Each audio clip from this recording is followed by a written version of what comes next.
행복하기를 원하지 않는 사람은 없을 겁니다. 그렇죠? 다 행복하고 싶죠. 행복이 뭡니까?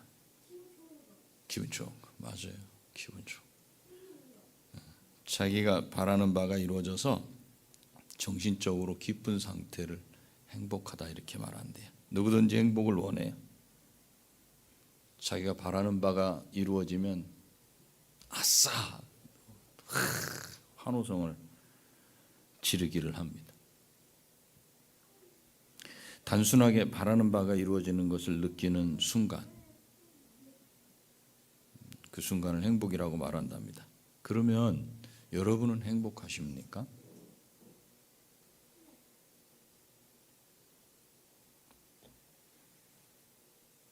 행복하세요? 참 행복이 어디 있는지 오늘 말씀을 통해서 좀 보려고 그래요. 우리가 행복해요. 사실 난 행복하고 싶다. 어떤 게 진짜 행복인지를 오늘 말씀을 좀 통해서 보려고 그래요. 오늘 본문에 나오는 이 동산이라는 말이 있어요. 이 동산은 울타리로 둘러싸여 있는 안전한 장소라는 의미를 가지고 있어요. 아마도 이곳은 내강으로 이렇게 둘러싸여 있잖아요. 내강을 중심으로 이렇게 본다면 저 메소포타미아 지역일 것이다. 메소포타미아 지역, 티그리스강, 유프라테스강, 그죠? 그리고 비손, 그 다음에 기혼, 이런 네 강으로 둘러싸여 있는 저 지역이다. 정확지는 않아요. 근데 고고학자가 데이비드 롤 박사라고 하는 영국 사람이 아마도 저쯤 될 것이다 그래요. 저걸 찾으려고 저렇게 애를 써요.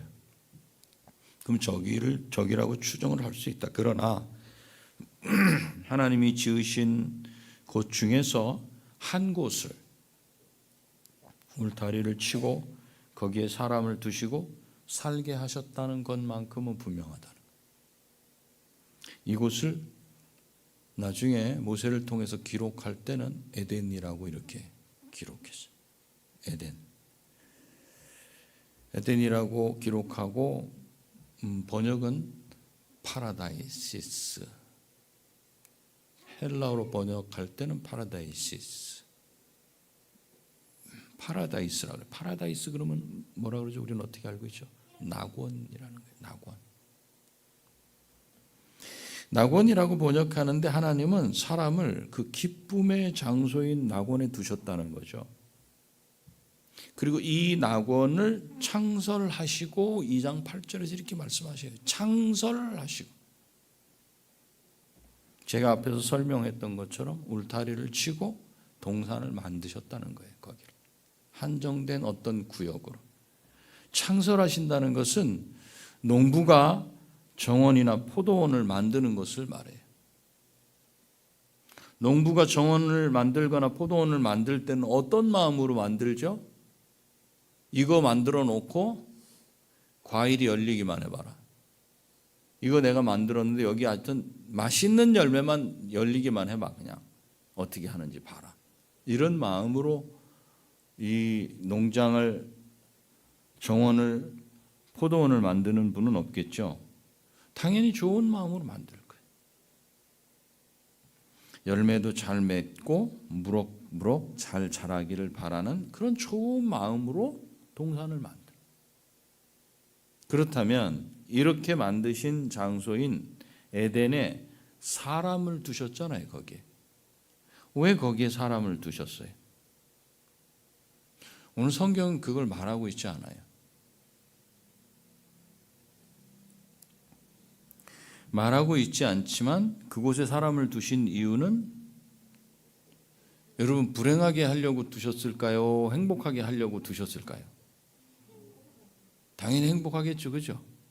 보시기에 심히 좋았다고 한 모든 창조물 중에도 또 울타리를 쳐가지고 거기다가 사람을 두셨어. 그러면 당연히 불행하게 하시려는 목적은 없어요. 당연히 행복하기를 바라셨어요. 그가 불행해지기를 바라고 특별하게 울타리를 치고 안전하게 그 한 곳을 지정하지는 않으셨을 거예요. 이걸 생각하고 있어요. 그곳에 사람을 두신 이유를 말하지 않고 있다 해도 온 우주 만물을 만드시고 마지막 날에 하나님의 형상으로 사람을 만드시고 지금까지 만드신 모든 것들을 다스리게 하자. 지난주의 설교에서는 이 다스린다는 게 무슨 뜻인지 말씀드렸어요. 다스리게 하자 하신 하나님이 인간을 특별한 장소에 두셨다는 것은 분명 그 마음은 행복하기를 바라시는 마음이었을 것을 우리는 알 수 있어요. 그러니까 이건 일단 의심하면 안 돼. 왜 에덴에 두셨을까? 행복하기를 바라셨을 것이다. 그런데 행복하게 살기를 바라셔서 에덴에 두셨다고 해도 그러면 어떻게 하면 행복을 유지할 수 있고 행복할 수 있는가, 행복하게 살 수 있는가, 이건 달라요. 자, 좋은 환경 속에 누군가를 갖다 놓으면 그 좋은 환경 때문에 그 사람이 행복할 것이다. 그거 우리가 당연히 추측할 수 있어요. 여러분의 자녀들도, 우리 부모님들도 자녀들에게 좋은 환경을 만들어주고 좋은 여건을 만들어주고 그 아이들을 거기다 넣어놓을 때는 행복하기를 바라는 마음이 당연히 있죠. 그죠? 근데 그 아이가 거기서 어떻게 하면 행복할 수 있냐고요. 부드럽게 해줘야 돼. 부드럽게. 그게 좀 다른 문제인데 왜 그러냐면 에덴 동산에 두신 사람이 나중에 보니까 계속 거기서 살지 못했어요. 그죠? 쫓겨났어. 아니 행복하게 하시려고 그렇게 해놓으시고 사람을 거기 두셨는데 이 사람이 쫓겨나. 왜 그렇지? 행복하게 하시려고 환경을 만드셨는데 왜 이 사람이 쫓겨나게 되지? 쫓겨났다는 말은 에덴 동산은 계속 살 수도 있고 그렇지 않으면 거기서 살 수도 없을 수 있다는 걸 말해줘요. 그러면 왜 에덴 동산에서 쫓겨났는지를 살펴본다면 어떻게 하면 에덴 동산에서 행복하게 살 수 있는지 알 수 있다는 거예요. 거꾸로. 말은 하지 않지만, 성경이 말은 하지 않지만 거꾸로 보면은 이렇게 해야 되는구나, 이걸 볼 수가 있어요. 왜 에덴 동산에서 아담이 쫓겨났어요? 왜죠? 그렇죠. 그걸 따먹어 갖고 마음을 불안하게 만들어 버렸죠. 그러니까 금지하신 열매를 먹었기 때문에 그래요. 그러면 우리가 생각할 때 그 열매에는 특별한 독이 있었는가 이렇게 생각할 수도 있어요. 그죠? 열매 따먹은 게 그렇게 큰 잘못인가 이렇게 생각할 수도 있어요. 마치 우리 청소년들이 집에서 날마다 말씀 읽기를 우리는 날마다 말씀 읽기를 하잖아요. 그죠? 그거 하지 않았다고 옆에서 열심히 앉아가지고 게임하고 있었는데 그 옆에서 말씀 읽기를 계속 하면서 눈치를 몇 번 이렇게 주는데도 관계없이 너무 몰입이 돼가지고 게임을 쭉 했어. 그랬더니 갑자기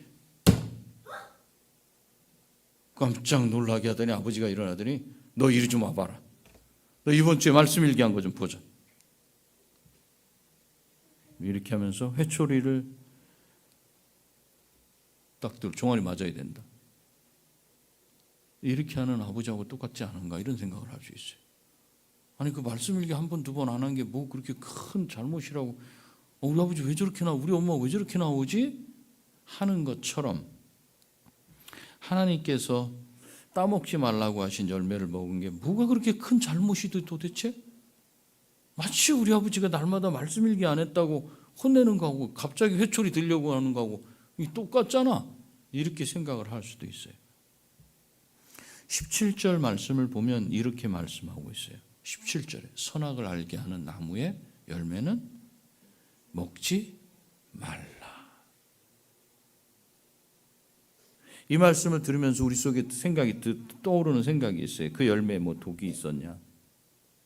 아니면 다른 나무의 열매도 먹지 말라고 하신 거냐? 아니면 분명히 저 나무의 열매는 하나님만 몰래 드시려고 만드신 대단히 맛있는 것일 수 있다. 이런 추측이라는 걸 우리가 할 수 있을 거예요. 이런 질문들은 우리 속에 당연히 일어나는 질문이지만 이런 질문이 해결되지 않으면 여기서 뒤로 넘어가지 못해요. 그 다음 성경을 읽지 못해요. 그렇기 때문에 이 질문이 해결되는 게 먼저예요. 16절 말씀을 보세요. 16절. 여러분 눈으로 보고 계세요? 16절. 제가 이거를 여러분 가지고 계신 성경이 아닌 세번역으로 읽어드릴게요. 동산에 있는 모든 나무의 열매는 내가 먹고 싶은 대로 먹어라. 이렇게 되어 있어요. 문제가 해결됐죠? 그거 하나만 먹지 말고 나머지는 다 먹어도 된다, 안 된다? 다 먹어도 된다. 그러니까 99.99999999999%는 다 누구 거다? 내 거다. 네 마음대로 먹어라 그냥. 이렇게 하신 거예요. 그러나 0.00000000001 그거 하나는 안 된다 이렇게 돼 있어요. 다 허용하시고 딱 한 가지만 안 돼. 동산에 있는 모든 나무의 열매는 다 먹어도 된다가 먼저예요. 이 축복이에요. 다 먹어, 다 해. 축복을 먼저 하셨어요. 금지한 것이 먼저가 아니고 축복이 먼저야. 다 먹어도 된다. 그런데 하나, 동산 중앙에 있는 나무는 생각을 해야 된다. 그거 손을 대려고 그럴 때는. 왜냐하면 그것을 먹는 날에는 어떻게 되기 때문에? 죽을지 모르기 때문에. 이거 아니에요. 반드시 죽게 된다는 거예요. 이걸 먹으면 반드시 죽게 되기 때문에 그거 손을 대려고 그럴 때는 생각을 해야 된다는 거예요. 다른 건 다 집어먹는데 그것만 할 때는 딱 생각을 한번 해야 된다는 거예요. 그 17절에 나와 있어요. 17절. 선악을 알게 하는 나무의 열매는 먹지 말라. 내가 먹는 날에는 반드시 죽으리라. 이 말씀이 어떻게 이해돼요? 하나님은 우리 이 말씀을 여러분들이 어떻게 받아들이냐고요. 이걸 읽을 때 하나님은 사람을 죽이기를 원하시는 것 같아요? 살기를 원하시는 것 같아요? 살기를 원하시는 것 같죠? 하나님 마음은 살기를 원하시는 거예요. 하나님은 죽지 않기를 원하셔요. 하나님이 울타리를 치시고 안전하게 하신 장소에서 죽지 않고 행복하게 살기를 원하셨어요. 이 동산을 만드신 분은 하나님이셔요. 하나님은 이 동산을 창설하시고 하나님과 사람과 관계를 유지하기 원하셨어요. 그 관계 유지의 방법이 선악을 알게 하는 나무의 열매였어요. 저 그림에 보시는 거죠. 온 천지를 만드신 절대자 하나님과 하나님의 형상으로 만드신 사람 사이에 관계를 유지하는 끈을 선악을 알게 하는 나무의 열매를 먹느냐 먹지 않느냐로 설정하신 거예요. 저걸 볼 때마다 우리 아버지 먹으면 안 되지. 그 아버지는 그 열매를 먹지 않는 것을 보면서 내가 왕으로 세웠지만 자기가 왕이 아니고 내가 왕이라는 걸 제가 저기서 보고 인정하고 있구나. 이 관계가 계속 유지되고 있었어요. 선악을 알게 하는 나무의 열매 때문에. 그러면 에덴 동산에서 사람이 행복하게 살아가려면 무엇을 해야 했을까요? 그러면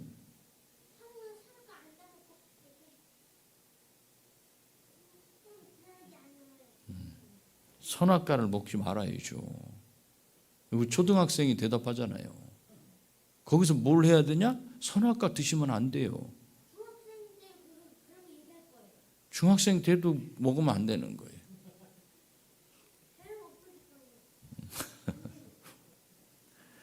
선악과를 먹지 않는다는 건 뭘 말해요? 하나님 말씀에 순종하는 걸 말해요. 하나님 말씀에 순종하면서 자기를 다스리는 왕으로 임명하신 참 왕이 계시다는 것을 계속해서 인정하고 하나님과 관계하고 사는 걸 말하는 거예요. 에덴 동산은 사람이 살아가기 아름답고 좋은 하나님께서 특별하게 울타리 치고 안전하게 보호해 놓으신 그런 장소예요. 이 장소와 환경이 사람을 행복하게 만든 것일까요? 좋은 환경이 사람을 행복하게 만들었어요? 좋은 여건이 사람을 행복하게 했어요? 외적으로 보이는 환경이 사람을 행복하고 기쁘게 만든 요소가 됩니까, 여러분? 외적인 것이 행복을 주는 것은 사실이에요. 그런데 내적인 것만 못해요. 사실 우리는 외적인 것을 상당히 따져요. 볼까요? 외모. 제가 어저께 우리 아이가 토요일 날 바쁜 날이잖아요. 사무실 와야 돼. 근데 어제 아침부터 저거 뭐라 그러냐면 사무실 안 가고 싶대요. 좀 다른 데로 가자는 거예요. 목사가 다른 데로 가면 어디로 가요? 저 아이 마음에 학교 갔다 오면 사무실, 학교 갔다 오면 사무실, 이거 말고 좀 다른 것 좀 해주시면 안 돼요? 이런 거죠. 그래서 제가 아이를 데리고 서울랜드 갔어요. 서울대공원. 바이킹 2번 타자 그래. 2번 타고는 제가 두 번째 타고는 이거는 탈 게 안 된다 이런 생각했어요. 멀미가 나는데 견딜 수가 없더라고요. 그런데 제가 거기 가 보니까 사람들이 많이 왔더라고요. 하나도 똑같이 생긴 사람이 없어요. 하나도. 키가 큰 사람, 작은 사람, 코가 이런 사람, 저런 사람, 눈이 이런 사람, 저런 사람 다 달라요. 다 달라요. 그게 사람 사랑하는 세상이고 그게 아름다운 거예요. 제가 만약에 거기에 다 똑같은 사람을 만났다면 아마 머리가 아팠을 거예요. 저 사람이 아까 본 사람이 안 본 사람이야. 이 사람도 똑같고 저 사람도 똑같고 이거 뭐지? 어떻게 내가 어떤 세상에서 사는 거지? 이러지 않았을까요? 우리 외적인 거 상당히 따지죠. 외모. 또 옷 입는 거. 옷 입는 거 엄청 따져. 화장. 하얗게 하신 분들이 있더라고요. 화장 깜짝 놀랐어요. 얼굴을 하얗게 하고 싶어. 재산. 명예.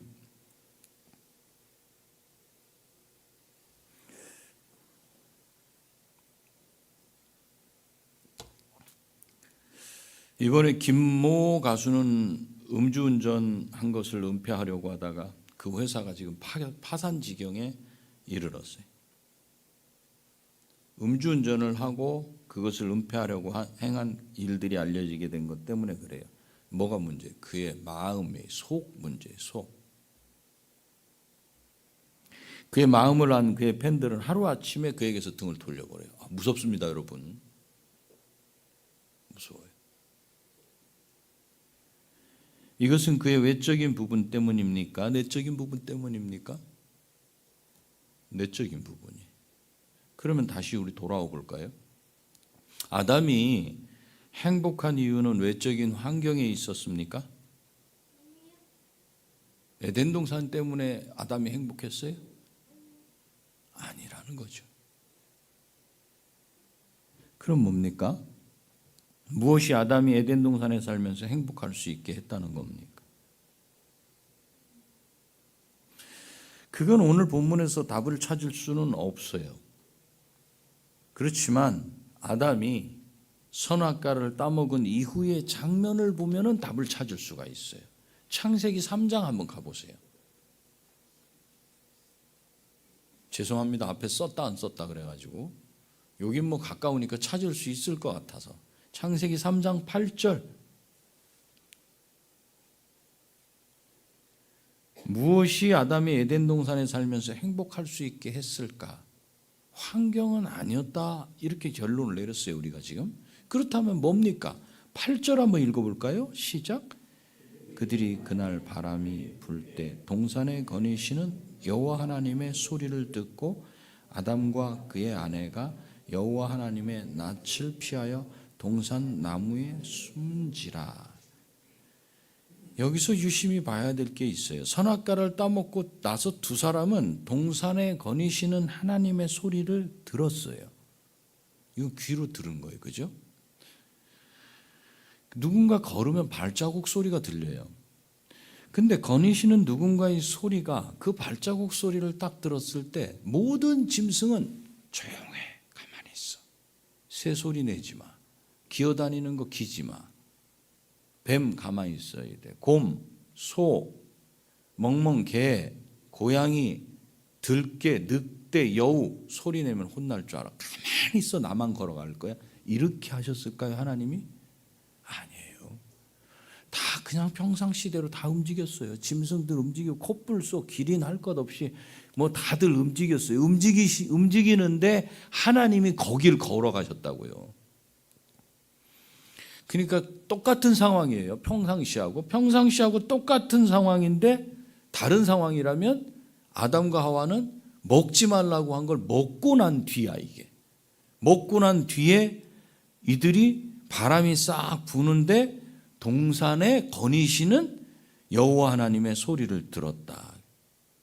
걸어가시는데 발자국 소리를 듣고 그것이 하나님의 소리인 줄 알았다는 건 이미 하나님과 어떤 관계에 있었다는 거예요. 깊은 교제 관계에 있었다는 거예요. 여러분하고 자주 만나는 분이 저 멀리서 와. 그분 몸짓만 봐도 그분이 누군지 알지 않아요? 등을 보이고 어딜 막 가. 그럼 부르잖아요. 목사님! 이렇게 불러. 등만 봐도, 걷는 것만 봐도 알아. 하도 많이 봤기 때문에. 멀리서 걸어오는 것만 봐도 알아. 발자국 소리만 들어도 아, 우리 오점순 자매가 올라오는 소리구나. 너무나 오래 경험했기 때문에. 눈 감고 손만 만져봐도 누구 손이구나 아는. 하나님과 친밀하게 지내고 있었다는 말이에요. 그리고 그 친밀함이 아담의 행복의 조건이었다는 거예요. 아담의 행복의 조건은 에덴 동산이 아니었어요. 그 하나님과 그분이 걸어 다니시기만 해도 알아. 아, 우리 아버지 걸어오시는구나. 아이고, 우리 아버지가 저쪽으로 가시는구나. 이걸 알고 있었다는 거예요. 그래서 하나님과 친밀하게 지내기 때문에 그것이 기쁨이고 행복이었다는 걸 알 수 있어요. 우린 여기서 사람이 행복하려면 어떻게 해야 되는지를 알게 되는 거예요. 혼자서는 안 돼. 여러분 혼자 요즘은 혼밥, 혼술, 뭐 혼 그러죠? 그게 편안한 것 같죠? 그렇지 않다는 거예요. 절대로 그것이 평안하게 만들지 않아요. 혼자 안 됩니다. 혼자. 지금 전부 혼자주의로 가죠. 혼자주의로 가서 세상이 괜찮아지는지 점점 힘들어지는지 사회가 어떤지를 보시면 답이 딱 나오는 거예요. 사람이 행복하려면 혼자서는 안 돼. 누군가와 친밀하게 지내야 한다는 걸 우리는 알 수 있어요. 누구와 친밀하게 지내야 행복해지는가? 오늘 말씀을 보자면 누구예요? 하나님이에요. 하나님이에요. 스스로 질문해 보세요. 여러분 하나님과 친하십니까? 하나님과 친해요? 어떻게 대답을 잘했는데 대답을 안 할까? 하나님과 친해요? 네. 여러분이 같이 있고 싶어하는 분이 있죠. 그분을 한번 떠올려 보세요. 그분하고 한두 시간 같이 앉아 있다고 생각해 보세요. 지루해요? 금방 헤어지고 싶어요? 행복해요? 안 행복해요? 아, 그분이 지금 떠오르지 않아요? 그분이 안 떠올라? 그런 분이 없어 지금?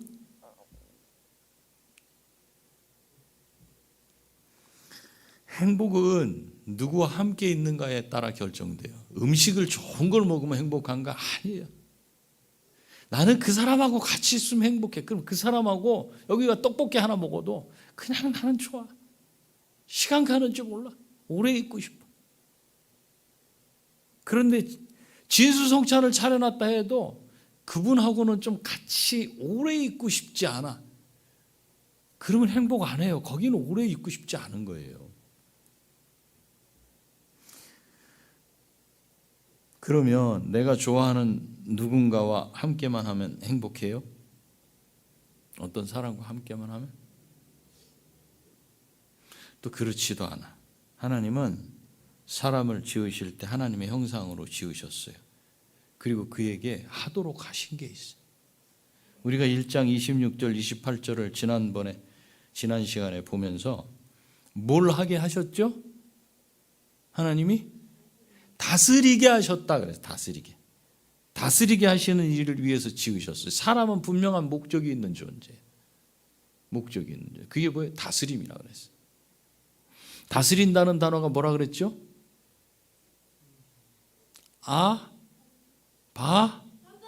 아바드라 그랬죠. 그래서 제가 금요일 날 반복 설교를 할 때는 히브리어로는 아바드지만 아랍어로는 압두라 그랬죠. 압두. 그래서 여러분들이 너무나 잘 아는 압둘라 이게 했죠. 압두가 노예란 뜻이고 알라가 하나님이에요.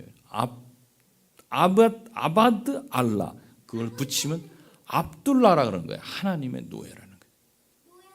우리는 목적이시 지음 받았어요. 그게 뭐야? 섬겨라. 어떻게 섬겨라? enslaved다 그랬어요. 노예가 된 상태로 섬겨라.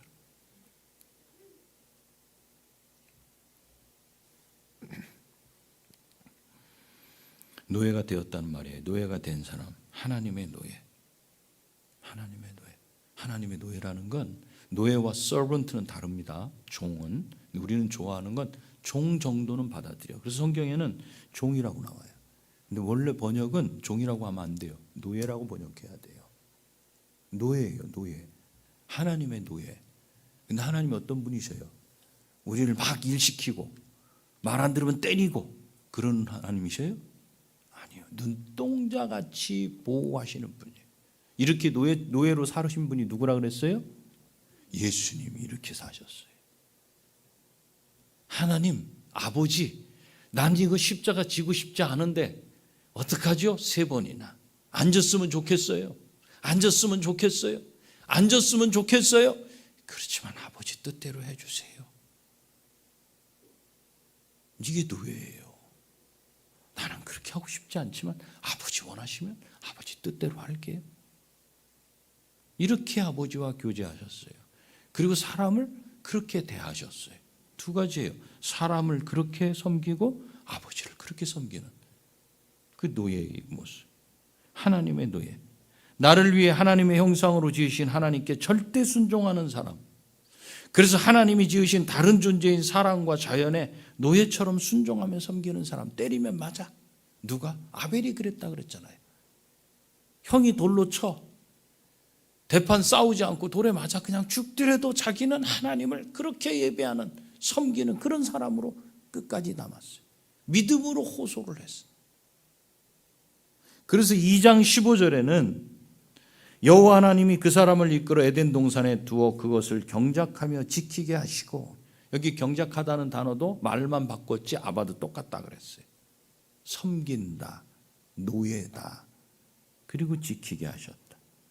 에덴 동산을 잘 다스림으로 행복을 누릴 수 있던 거예요. 자, 정리하자면 하나님을 섬기고, 즉 하나님과 깊은 관계로 순종하면서, 그리고 자연 만물을 노예처럼 잘 섬기는 것이 인간 행복의 근원이에요.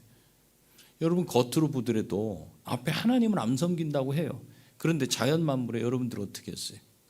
미국에서 처음에 쓰레기가 이 플라스틱이 나왔을 때 어떻게 했냐면 광고가 그거였다는 거예요.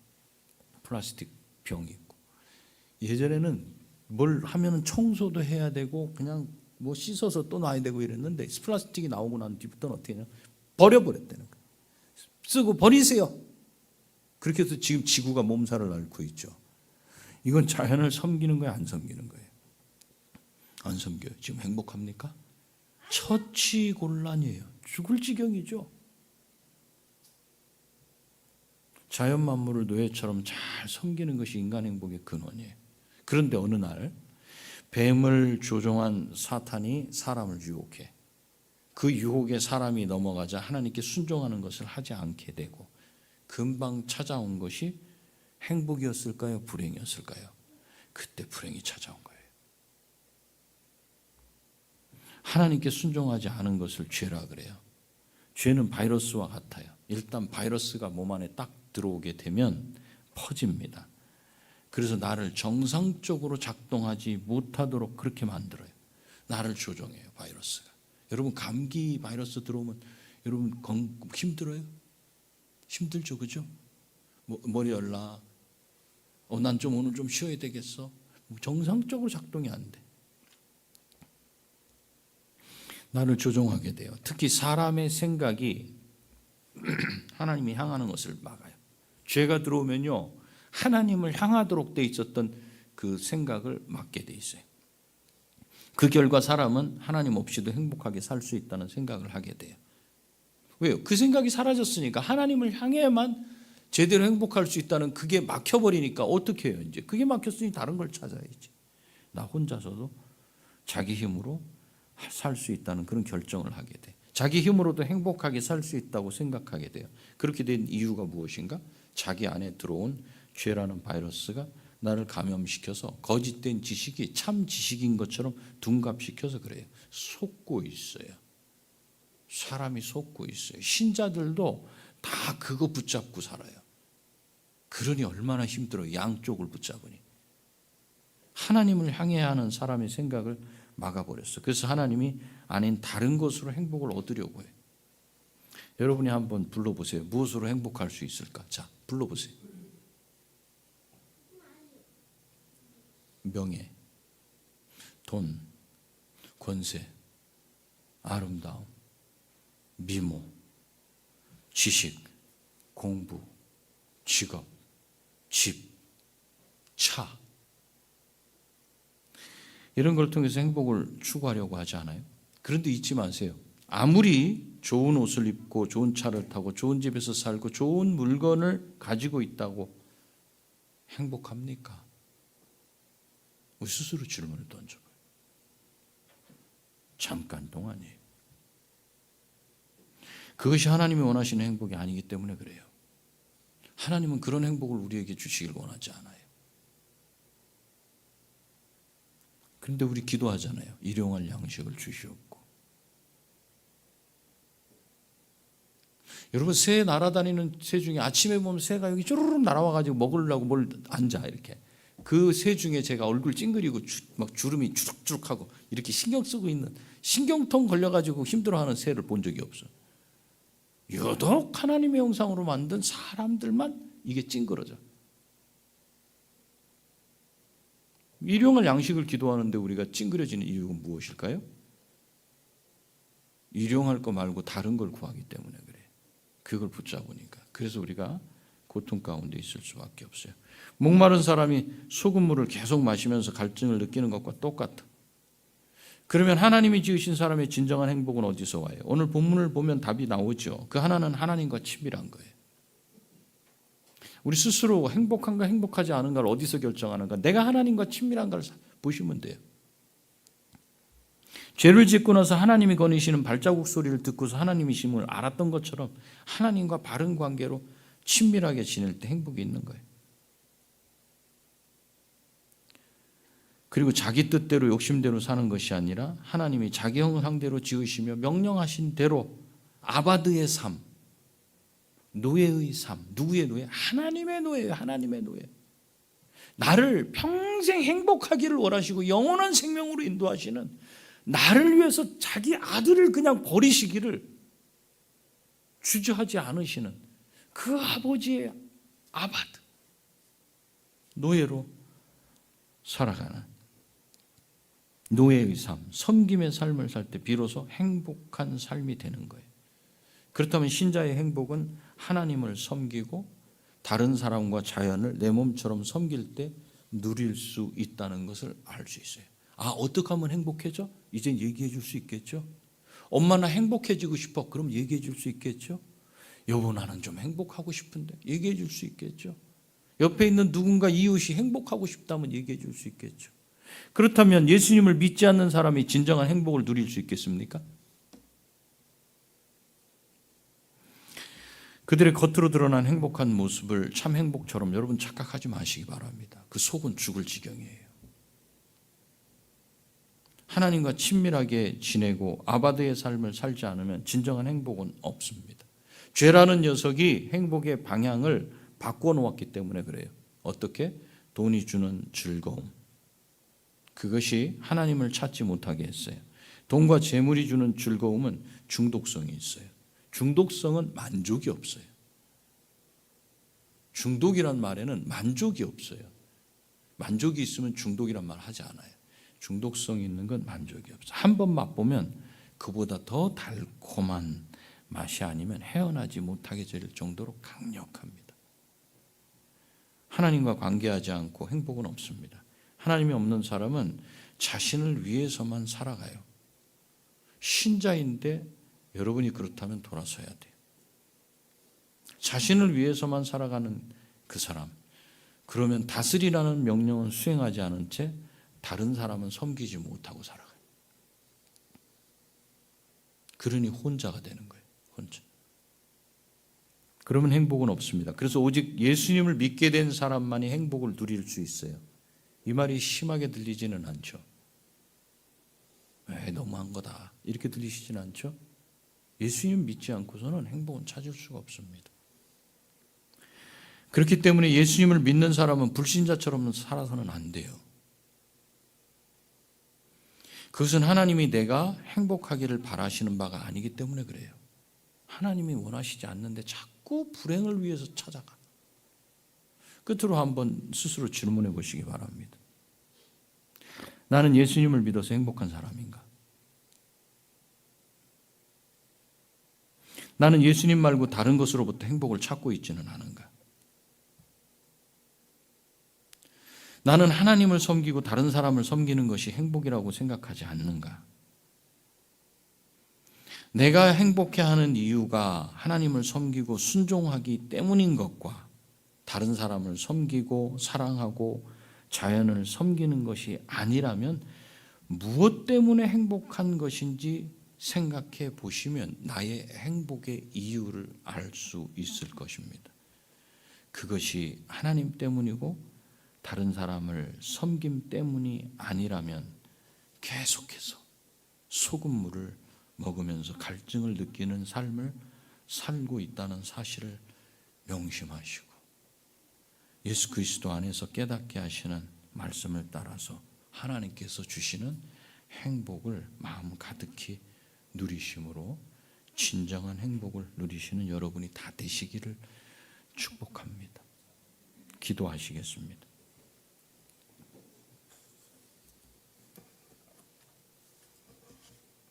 우리는 오늘 행복의 법칙을 배웠어요. 행복의 비결.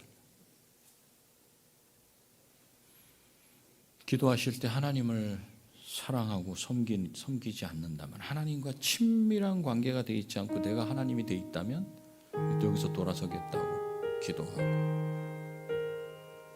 다른 사람 가려서 사랑하고 섬긴다면 거기서 다시 돌아서 예수님이 하셨다고. 예수님 주변에는 힘든 사람만 있었어요. 우리 교회 주변에는 힘든 사람만 있어야 돼요. 여러분 주변에 힘든 사람이 있는 것이, 그것이 예수님처럼 사는 거예요. 기도하시겠습니다. 주님, 우리를 불쌍히 여겨주시옵소서.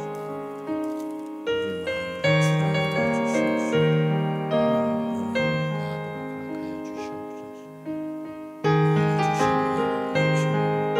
영광을 가득하여 주시옵소서.